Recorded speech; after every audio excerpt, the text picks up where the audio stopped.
ನಿಮ್ ಬೇಬಿ ತುಟಿ ಕೂಡ ಕಪ್ಪಾಗಿದ್ಯಾ? ಮಗು ಹುಟ್ಟಿದ ಕೆಲವೇ ದಿನಗಳಲ್ಲಿ ತುಟಿ ಡಾರ್ಕ್ ಆಗಿ ಕಾಣಿಸ್ತಿದ್ಯಾ? ಮತ್ತೆ ಮನೆಯಲ್ಲಿ ಯಾರಾದ್ರೂ ಎದೆ ಹಾಲು ಕುಡ್ಸಿದ್ಮೇಲೆ ತುಟಿ ಕ್ಲೀನ್ ಮಾಡಿಲ್ಲ, ಅದಕ್ಕೆ ಈ ತರ ಕಪ್ಪಾಗಿದೆ ಅಂತ ಹೇಳ್ತಿದಾರಾ? ಮತ್ತೆ ಅದಕ್ಕೆ ದಾಳಿಂಬೆ ಹೆಚ್ಚು ಪಿಂಕ್ ಕೂಡ ಆಗುತ್ತೆ ಅಂತಾನು ಕೂಡ ಅಡ್ವೈಸ್ ಮಾಡಿರ್ತಾರೆ ಅಲ್ವಾ?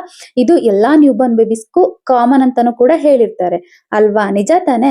ಆದ್ರೆ ಒಂದು ನಿಮಿಷ ಈ ವಿಡಿಯೋನ ನೋಡಿ. ಯಾವುದೇ ಮನೆ ಮದ್ದನ್ನ ಟ್ರೈ ಮಾಡೋದಕ್ಕಿಂತ ಮುಂಚೆ ಈ ವಿಡಿಯೋನ ನೋಡಿ ಆಮೇಲೆ ಟ್ರೈ ಮಾಡಿ. ಯಾಕಂದ್ರೆ ಬೇಬಿ ಲಿಪ್ಸ್ ಡಾರ್ಕ್ ಆಗಿ ಕಾಣಿಸೋದು ಒಂದು ಕಾರಣದಿಂದ ಅಲ್ಲ. ಕೆಲವೊಮ್ಮೆ ಅದು ಸಿಂಪಲ್ ಕಲರ್ ವೇರಿಯೇಷನ್ ಆಗಿರಬಹುದು. ಆದ್ರೆ ತುಟಿ ಬ್ಲೂ ಅಥವಾ ಗ್ರೇ ಆಗಿ ಕಾಣಿಸಿದ್ರೆ ಅದು ಬೇರೆ ವಿಷಯ. ಬೇಬಿಯ ಆಕ್ಸಿಜನ್ ಅಥವಾ ಸರ್ಕ್ಯುಲೇಷನ್ಸ್ಗೆ ಸಂಬಂಧಿಸಿದ ವಾರ್ನಿಂಗ್ ಸೈನ್ ಆಗಿರ್ಬೋದು. ಸೊ ಅದಕ್ಕೇನೆ ಡಾರ್ಕ್ ಅಂದ್ರೆ ಒಂದೇ ತರ ಡಾರ್ಕ್ ಬರೋದಿಲ್ಲ, ಅದ್ರಲ್ಲೂ ಕೂಡ ಡಿಫ್ರೆನ್ಸ್ ಇರುತ್ತೆ. ಸೊ ಅದಕ್ಕೋಸ್ಕರ ಈ ವಿಡಿಯೋ ನೀವು ಕಂಪ್ಲೀಟ್ ಆಗಿ ನೋಡಿ. ಹಾಗಾದ್ರೆ ಯಾಕೆ ಡಾರ್ಕ್ ಆಗುತ್ತೆ, ಯಾವಾಗ ನಾರ್ಮಲ್, ಯಾವಾಗ ಮತ್ತೆ ನಾರ್ಮಲ್ ಆಗುತ್ತೆ, ಮತ್ತೆ ಬ್ರೆಸ್ಟ್ ಮಿಲ್ಕ್ ನಿಜವಾಗಿಯೂ ಡಾರ್ಕ್ ಮಾಡುತ್ತಾ, ಮತ್ತೆ ದಾಳಿಂಬೆ ಹಚ್ಚಿದ್ರೆ ಪಿಂಕ್ ಆಗುತ್ತಾ, ಮತ್ತೆ ಇಂತಹ ಡಾರ್ಕ್ ಆದ ಲಿಪ್ಗೆ ಮನೆಯಲ್ಲಿ ಏನ್ ಮಾಡ್ಬೇಕು? ಸೊ ಇವತ್ತು ಎಲ್ಲವನ್ನ ಸಿಂಪಲ್ ಆಗಿ ನೋಡೋಣ. ಮೊದಲು ಒಂದು ಇಂಪಾರ್ಟೆಂಟ್ ವಿಷಯ, ಬೇಬಿ ಲಿಪ್ಸ್ ಡಾರ್ಕ್ ಆಗಿದೆ ಅಂತ ಹೇಳಿದಾಗ ಅದು ಯಾವ ಕಲರ್ ಅನ್ನೋದು ತುಂಬಾ ಮುಖ್ಯ ಆಗುತ್ತೆ. ಸೊ ಯಾವ್ದೇದೋ ಕಲರ್ ನೋಡಿ ಅಸ್ಯೂಮ್ ಮಾಡ್ಕೊಳ್ಳೋದಕ್ಕೆ ಹೋಗ್ಬೇಡಿ, ಅದ್ರಲ್ಲೂ ತುಂಬಾ ಕಲರ್ಸ್ ಬರುತ್ತೆ. ಸೊ ಬ್ರೌನಿಶ್ ಮತ್ತೆ ನ್ಯಾಚುರಲ್ ಡಾರ್ಕರ್ ಶೇಡ್ ಅದು ಒಂದು ಕಲರ್, ಆದ್ರೆ ಬ್ಲೂ, ಪರ್ಪಲ್ ಅಥವಾ ಗ್ರೇ ಕಲರ್ ಮತ್ತೊಂದು ವಿಷಯ. ಸೊ ನಮ್ ಸ್ಕಿನ್ ಅಥವಾ ಲಿಪ್ಸ್ ನ ನ್ಯಾಚುರಲ್ ಕಲರ್ ನಲ್ಲಿ ಮೆಲನಿನ್ ಅನ್ನೋ ಪಿಗ್ಮೆಂಟ್ ಮುಖ್ಯ ಪಾತ್ರನ ವಹಿಸುತ್ತೆ.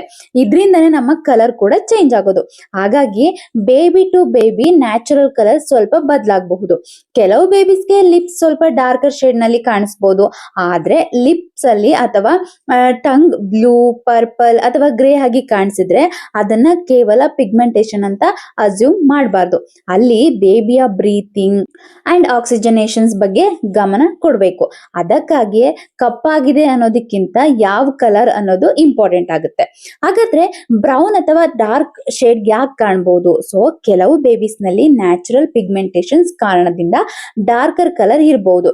ಕೆಲವೊಮ್ಮೆ ಡ್ರೈನೆಸ್ ಅಥವಾ ಟೆಂಪರರಿ ಚೇಂಜಸ್ ಕೂಡ ಕಲರ್ಗೆ ಸ್ವಲ್ಪ ಡಿಫ್ರೆಂಟ್ ಆಗಿ ಕಾಣುವಂತೆ ಮಾಡಬಹುದು. ಮತ್ತೆ ಬೇಬಿ ಚೆನ್ನಾಗಿ ಫೀಡ್ ಆಗ್ತಿದ್ರೆ, ಬ್ರೀತಿಂಗ್ ನಾರ್ಮಲ್ ಆಗಿದ್ರೆ, ಮತ್ತೆ ಬೇಬಿ ತುಂಬಾ ಆಕ್ಟಿವ್ ಕೂಡ ಆಗಿದ್ರೆ, ನಾರ್ಮಲ್ ಆಗಿ ಆಕ್ಟಿವ್ ಆಗಿದ್ರೆ, ಅನ್ಯೂಶಲಿ ಸ್ಲೀಪಿ ಆಗಿಲ್ಲ ಅಂದ್ರೆ, ಲಿಪ್ಸ್ ಬ್ಲೂ ಅಥವಾ ಗ್ರೇ ಆಗಿಲ್ಲ ಅಂತಂದ್ರೆ, ಇವೆಲ್ಲ ಕೂಡ ನಾರ್ಮಲ್ ಆಗಿದ್ರೆ, ಕೇವಲ ಸ್ವಲ್ಪ ಡಾರ್ಕರ್ ಶೇಡ್ ಕಂಡಿದೆ ಅಂತ ತಕ್ಷಣ ಪ್ಯಾನಿಕ್ ಆಗ್ಬೇಕಾಗಿಲ್ಲ. ಆದ್ರೆ ಒಂದು ವಿಷಯ ನೆನ್ಪಿಟ್ಕೊಳ್ಳಿ, ಫೋಟೋ ನೋಡಿ ಬೇಬಿಗೆ ಪಿಗ್ಮೆಂಟೇಶನ್ಸ್ ನಾರ್ಮಲ್ ಅಂತ ಯಾರು ಕನ್ಫರ್ಮ್ ಮಾಡೋಕ್ ಆಗೋದಿಲ್ಲ. ನ್ಯೂ ಬಾರ್ನ್ ಅಂದ್ರೆ ತುಂಬಾ ಸೆನ್ಸಿಟಿವ್ ಸ್ಟೇಜ್. ಸೊ ನಿಮ್ಗೆ ಕಲರ್ ಬಗ್ಗೆ ಡೌಟ್ ಇದ್ರೆ ಪೀಡಿಯಾಟ್ರಿಷಿಯನ್ ತೋರಿಸಿ ಕನ್ಫರ್ಮ್ ಮಾಡ್ಕೊಳ್ಳೋದು ತುಂಬಾ ಬೆಸ್ಟ್ ಅಂತಾನೆ ಹೇಳ್ಬೋದು. ಈಗ ತುಂಬಾ ಇಂಪಾರ್ಟೆಂಟ್ ವಿಷಯ, ನೆಕ್ಸ್ಟ್ ಯಾವ ಕಲರ್ ಅಂತ ನೋಡೋದಾದ್ರೆ, ಬೇಬಿಯ ಲಿಪ್ಸ್ ಅಥವಾ ಟಂಗ್ ಬ್ಲೂ, ಪರ್ಪಲ್ ಅಥವಾ ಗ್ರೇ ಆಗಿ ಕಾಣಿಸಿದ್ರೆ, ಸೊ ಇದನ್ನ ಮೆಡಿಕಲ್ ಲ್ಯಾಂಗ್ವೇಜ್ ನಲ್ಲಿ ಸೈನೋಸಿಸ್ ಅಂತ ಕರಿಬಹುದು. ಇದು ಟಿಶ್ಯೂಸ್ಗೆ ಆಕ್ಸಿಜನ್ ಸರಿಯಾಗಿ ಸಿಗದಿರುವುದು ಅಥವಾ ಸರ್ಕ್ಯುಲೇಷನ್ಸ್ಗೆ ಸಂಬಂಧಿಸಿದ ಸಮಸ್ಯೆಗಳ ಜೊತೆ ಕಾಣಿಸ್ಕೊಳ್ಬಹುದು. ಹಾರ್ಟ್ ಅಥವಾ ಲಂಗ್ಸ್ಗೆ ಸಂಬಂಧಿಸಿದ ಕಾರಣಗಳು ಇರಬಹುದು. ಆದ್ರಿಂದ ಪರ್ಸಿಸ್ಟೆಂಟ್ ಬ್ಲೂ ಅಥವಾ ಗ್ರೇ ಲಿಪ್ಸ್ ಅನ್ನ ಸಾಮಾನ್ಯ ಅಂತ ಇಗ್ನೋರ್ ಮಾಡೋದಿಕ್ ಹೋಗ್ಬೇಡಿ. ನ್ಯೂ ಬಾರ್ನ್ ಬೇಬೀಸ್ ನಲ್ಲಿ ಹ್ಯಾಂಡ್ಸ್ ಮತ್ತೆ ಫೀಟ್ ಸ್ವಲ್ಪ ಬ್ಲಶಿಂಗ್ ಆಗಿ ಕಾಣಿಸ್ಕೊಳ್ಳೋದು, ವಿಶೇಷವಾಗಿ ಮೊದಲ ಕೆಲವು ಸಮಯದಲ್ಲಿ. ಸೊ ಸರ್ಕ್ಯುಲೇಷನ್ಸ್ ಅಡ್ಜಸ್ಟ್ ಆಗ್ತಿರುವ ಕಾರಣದಿಂದ ಕೆಲವೊಮ್ಮೆ ಕಾಣಬಹುದು. ಆದ್ರೆ ಲಿಪ್ ಅಥವಾ ಟಂಗ್ ಪರ್ಸಿಸ್ಟೆಂಟ್ ಆಗಿ ಬ್ಲೂ, ಗ್ರೇ ಆಗಿರೋದು ಹೆಚ್ಚು ಕನ್ಸರ್ನಿಂಗ್ ಅಂತಾನೆ ಹೇಳ್ಬೋದು. ವಿಶೇಷವಾಗಿ ಬೇಬಿಗೆ ಉಸಿರಾಟದಲ್ಲಿ ಕಷ್ಟ ಆಗಿದ್ರೆ, ತುಂಬಾ ಫಾಸ್ಟ್ ಬ್ರೀತಿಂಗ್ ಆಗ್ತಿದ್ರೆ, ಎದೆ ಒಳಗೆಳೆಯುವಂತೆ ಬ್ರೀತಿಂಗ್, ಮತ್ತೆ ಅನ್ಯೂಶಲ್ ಬ್ರೀತಿಂಗ್ ಸೌಂಡ್ಸ್, ಮತ್ತೆ ಹಾಲು ಕುಡಿಯೋದಿಕ್ಕೆ ಕಷ್ಟ, ಅಥವಾ ಬೇಬಿ ತುಂಬಾ ಮಂಕಾಗಿ ಸೋಮಾರಿಯಾಗಿ ಕಾಣಿಸೋದು ಇದ್ರೆ ಮನೆ ಮದ್ದು ಮಾಡಬೇಡಿ, ವೆಯ್ಟ್ ಕೂಡ ಮಾಡಬೇಡಿ, ತಕ್ಷಣ ಮೆಡಿಕಲ್ ಕೇರ್ ಪಡಿಬೇಕಾಗುತ್ತೆ. ಮತ್ತೆ ಡಾರ್ಕ್ ಸ್ಕಿನ್ ಇರುವ ಬೇಬಿಗಳಲ್ಲಿ ಕಲರ್ ಚೇಂಜ್ ಗುರುತಿಸಲು ಕೆಲವೊಮ್ಮೆ ಕಷ್ಟ ಆಗ್ಬೋದು. ಅಂತಹ ಸಂದರ್ಭಗಳಲ್ಲಿ ಲಿಪ್ಸ್ ಮಾತ್ರವಲ್ಲ, ಟಂಗ್ ಮತ್ತೆ ಮೌತ್ ಒಳಗೆ ಕಲರ್ ಕೂಡ ನೀವು ಗಮನಿಸಬೇಕಾಗುತ್ತೆ. ಈಗ ನಮ್ಮ ಅಮ್ಮಂದಿರು ಮತ್ತೆ ಅಜ್ಜಿದಿರು ಹೇಳೋ ಒಂದು ಮಾತು ಏನ್ ಗೊತ್ತಾ? ಎದೆ ಹಾಲು ಕುಡ್ಸಿದ ಮೇಲೆ ತುಟಿನ ಕ್ಲೀನ್ ಮಾಡಿಲ್ಲ ಇಲ್ಲ, ಅದಕ್ಕೆ ತುಟಿ ಕಪ್ಪಾಗಿದೆ ಅಂತ ಹೇಳ್ತಾರೆ. ಇದು ತುಂಬಾ ಕಾಮನ್ ಮಿತ್. ಸೊ ಬ್ರೆಸ್ಟ್ ಮಿಲ್ಕ್ ಬೇಬಿಗೆ ನ್ಯೂಟ್ರಿಷನ್ ಕೊಡುತ್ತೆ. ಫೀಡ್ ಮಾಡಿದ ನಂತರ ಲಿಪ್ಸ್ ಮೇಲೆ ಸ್ವಲ್ಪ ಮಿಲ್ಕ್ ರೆಸಿಡ್ಯೂ ಉಳಿದಿದೆ ಅಂದ್ರೆ ಮಾತ್ರಕ್ಕೆ ಪರ್ಮನೆಂಟ್ ಲಿಪ್ ಪಿಗ್ಮೆಂಟೇಶನ್ ಆಗುತ್ತೆ ಅನ್ನೋದಕ್ಕೆ ಸೈಂಟಿಫಿಕ್ ಎವಿಡೆನ್ಸ್ ಇಲ್ಲ. ಸೊ ನಾವೆಲ್ಲ ಹೇಳ್ತೀವಿ ಹಾಲನ್ನ ಅಮೃತ ಅಂತ ಹೇಳಿ, ಅಮೃತ ಯಾವಾಗ್ಲೂ ಈ ತರ ಮಾಡುತ್ತಾ? ಸೊ ಖಂಡಿತವಾಗ್ಲೂ ಇಲ್ಲ.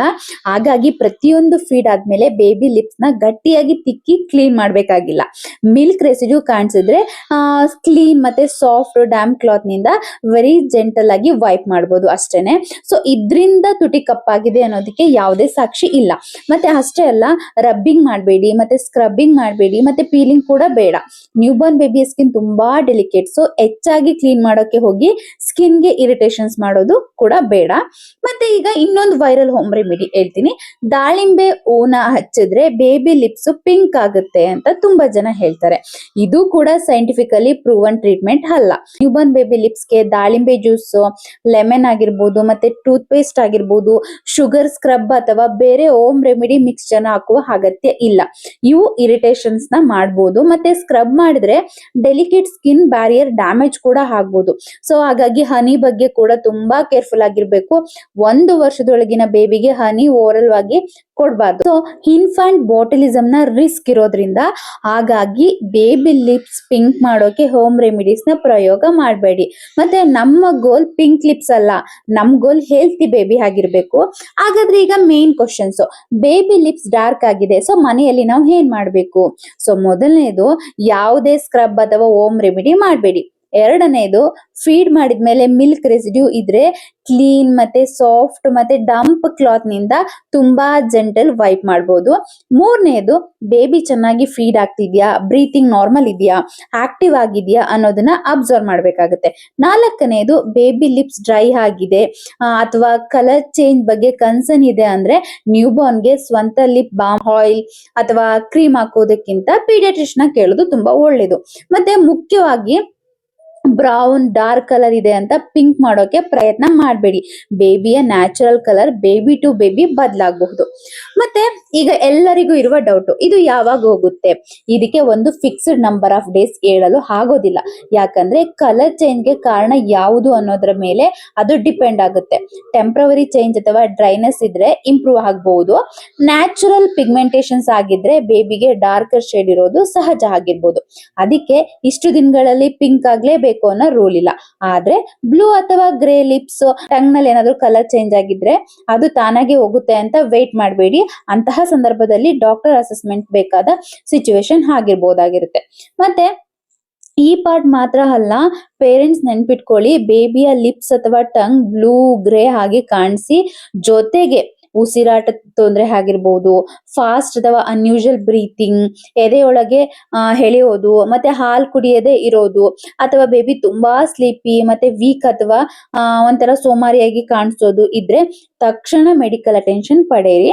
ಅಂತಹ ಸಮಯದಲ್ಲಿ ದಾಳಿಂಬೆ ಆಯಿಲ್, ಸ್ಕ್ರಬ್ ಯಾವುದನ್ನು ಕೂಡ ಟ್ರೈ ಮಾಡಬೇಡಿ. ನ್ಯೂಬಾರ್ನ್ ಬೇಬಿ ವಿಷಯದಲ್ಲಿ ಸೇಫ್ಟಿ ಫಸ್ಟ್. ಹಾಗಾಗಿ ಫ್ರೆಂಡ್ಸ್, ನಿಮ್ಮ ಬೇಬಿಯ ತುಟಿ ಡಾರ್ಕ್ ಆಗಿದೆ ಅಂತ ತಕ್ಷಣ ಭಯ ಪಡಬೇಡಿ. ಅದೇ ಸಮಯದಲ್ಲಿ ಎಲ್ಲಾ ನ್ಯೂಬಾರ್ನ್ ಬೇಬಿಸ್ಗೂ ಹೀಗೆ ಇರುತ್ತೆ ಅಂತ ಇಗ್ನೋರ್ ಕೂಡ ಮಾಡಬೇಡಿ. ಮೊದಲು ಕಲರ್ ನ ನೋಡ್ಬೇಕಾಗುತ್ತೆ. ಆಲ್ರೆಡಿ ಹೇಳಿದೀನಿ 2 ಕಲರ್ ಯಾವುದು ಅಂತ ಹೇಳಿ. ಬ್ರೌನಿಶ್ ಮತ್ತೆ ಡಾರ್ಕ್ ಶೇಡ್ ಇದ್ರೆ ನೋಡಿ, ಅದು ನಾರ್ಮಲ್ ಕಲರೇನೆ. ಆದ್ರೆ ಬ್ಲೂ ಗ್ರೇ ಲಿಪ್ಸ್ ಅಥವಾ ಟಂಗ್ ಮತ್ತೊಂದು ಕಲರ್ ಇಂದ ಆಪ್ಷನ್ ಆಗುತ್ತೆ. ಸೊ ಅಂತ ಸಂದರ್ಭದಲ್ಲಿ ನೀವು ಡಾಕ್ಟರ್ ಹತ್ರ ಹೋಗ್ಬೇಕಾಗುತ್ತೆ. ಮತ್ತೆ ಬ್ರೆಸ್ಟ್ ಮಿಲ್ಕ್ ಕ್ಲೀನ್ ಮಾಡಿಲ್ಲ ಅಂತ ಲಿಪ್ಸ್ ಪರ್ಮನೆಂಟ್ ಆಗಿ ಡಾರ್ಕ್ ಆಗುತ್ತೆ ಅನ್ನೋ ಎವಿಡೆನ್ಸ್ ಎಲ್ಲೂ ಇಲ್ಲ. ಮತ್ತೆ ದಾಳಿಂಬೆ ಅಥವಾ ಸ್ಕ್ರಬ್ ಮಾಡಿ ಪಿಂಕ್ ಮಾಡೋದು ಬೇಡ. ಮತ್ತೆ ಬೇಬಿಯ ಲಿಪ್ಸ್ ಪಿಂಕ್ ಆಗಿರೋದಕ್ಕಿಂತ ಮಗು ಚೆನ್ನಾಗಿ ಉಸಿರಾಡ್ತಿದ್ಯಾ, ಚೆನ್ನಾಗಿ ಹಾಲು ಕುಡಿತಿದ್ಯಾ, ಆಕ್ಟಿವ್ ಆಗಿದ್ಯಾ, ಇದು ಹೆಚ್ಚು ಇಂಪಾರ್ಟೆಂಟ್ ಆಗುತ್ತೆ. ಈ ಇನ್ಫಾರ್ಮೇಶನ್ ಯೂಸ್ಫುಲ್ ಅನ್ಸಿದ್ರೆ ನ್ಯೂಬಾರ್ನ್ ಬೇಬಿಯ ಇರುವ ಒಬ್ಬ ಅಮ್ಮನಿಗಾದ್ರೂ ಈ ವಿಡಿಯೋನ ಶೇರ್ ಮಾಡಿ. ಯಾಕಂದ್ರೆ ಒಂದು ಸರಿಯಾದ ಇನ್ಫಾರ್ಮೇಶನ್ ಒಂದು ತಪ್ಪು ಮನೆಮದ್ದನ್ನ ತಡೆಯಬಹುದು. ಇಂತಹ ನ್ಯೂಬಾರ್ನ್ ಬೇಬಿ ಕೇರ್ ಬಗ್ಗೆ ಸಿಂಪಲ್ ಆಗಿ ಸೈಂಟಿಫಿಕ್ ಇನ್ಫಾರ್ಮೇಶನ್ ಬೇಕಾದ್ರೆ ಚಾನೆಲ್ ನ ಸಬ್ಸ್ಕ್ರೈಬ್ ಮಾಡಿ. ಮತ್ತೊಂದು ಯೂಸ್ಫುಲ್ ವಿಡಿಯೋನಲ್ಲಿ ಸಿಗೋಣ. ನಮಸ್ಕಾರ.